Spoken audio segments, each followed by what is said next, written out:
things you have to let go to make your moves, to make you much more, put yourself in a situation to where you want to be happy. And one question, and so another thing is that I wanted to ask you is, what doubts did you have when you decided to say making this permanent move? Did you have any doubts? Did you have any concerns, any worries? Did you have it, like what would you experience and what feelings did you have in mind when you knew, okay, the day's here, this is it, I'm gone tomorrow? I had to, you know what, coming down the stretch of me getting ready to move down here last month, right, it was a lot of things going wrong. Okay, like I said earlier, I was supposed to go to Fortaleza. I was supposed to get married. None of those things happened. All right, and that happened like days before I'm supposed to come down here. Most guys were like, "Oh, forget it, I'm not coming down here." But I look at it, I took it on as a challenge because I say maybe, the Creator has always created a path for you, and if He does not mean you to go down that path, you're not going down that path. Exactly. So maybe He's still guiding me. Okay, now I can turn away from the guidance and say, forget it, I ain't coming down here. I'm not going to take a chance. I'm just going to, heck with it.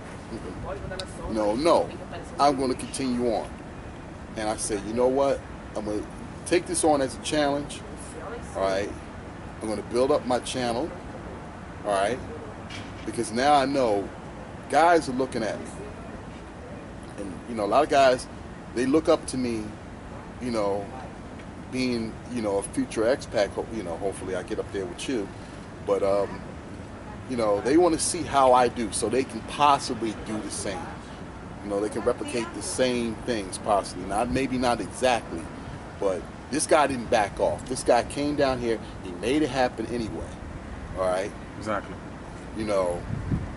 His original plans didn't work out, but he did not let that stop him. He kept on going. Exactly. So I would say, I took it on as a challenge. What advice would you give any brothers that have idea of moving, whether it's in Brazil or moving to any other country? What advice would you give them if they have any doubts or if they are unsure? What would be the best advice you would give them? And like as far as preparation and and planning ahead, what things would you give Well, them? you got to plan ahead. You got to get your money right and everything like that. And you got to, you got to believe that it's going to happen. All right? You got to take a chance. Now, I can come down here and maybe things don't work out and I have to come back home or something like that for a while. All right? But that's not a failure. Okay? You learn some things and you're going to come back. All right? Brazil is a big country. It's the size of the United States, if not bigger. All right? And I see myself all over this country, not just Rio. Okay? Rio's just a starting ground. All right? And my thing is like this. In order for me to explore this country, right, is you gotta have heart. You gotta step up. You can't doubt yourself. All right? You cannot doubt yourself. You gotta say, for these guys who are looking in this camera, looking on YouTube, looking on Facebook, and looking at me, we're looking at guys like Raphael, or guys like Alan Harper, or of course the legendary Mr. John, Dwayne Banks, Philly, Dr. Neil, Dr. Neil Turner, all these guys who are expats in Brazil, all right, Philly McFly Harris too, all right. These guys, they went after it and they did it. In my case, this was a 5-year plan, and I finally decided I'm not going to let nothing hold me back, and I just left everything behind. I gave my car back. I broke lease with my apartment back home in West Philadelphia, and I just left. And I said, I'm going to do this, and if rain or shine, sink or swim, success or failure, I'm going to do this. All right? You got to have determination. You got to make it happen. Okay? So, these are things that brought me to this point, and I hope I You know, like I said, I'm 32 days in. I hope I can go on. And then I'm taking it one day at a time as well. That's the way to take it. You know. And what are your future plans in general as far as for your YouTube channel, as far as your future travels within Brazil? What do you have in mind? What places do you have in mind to visit when you decide to travel outside of Rio?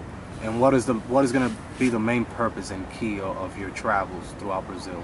Okay. Well, for starters, my main purpose is to show the brothers back in the Matrix that the world is way bigger than the United States. You know, it's funny. I was watching a documentary yesterday. It was called Philly Uncut, right? And it was showing a rapper. Oh God, what was his name?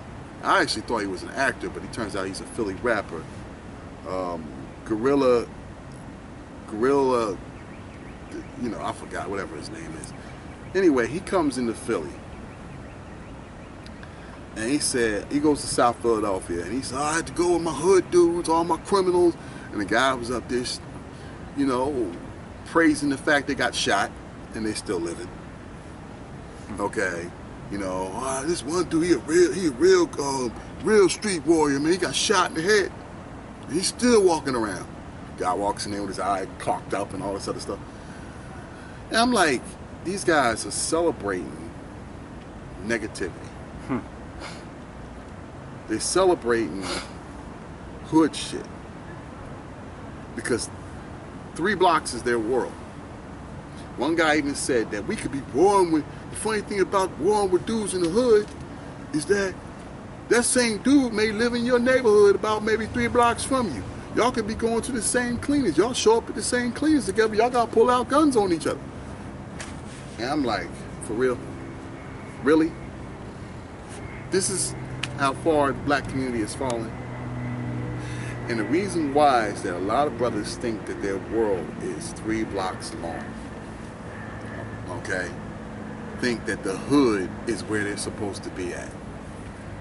Okay? And I frown on that. Okay?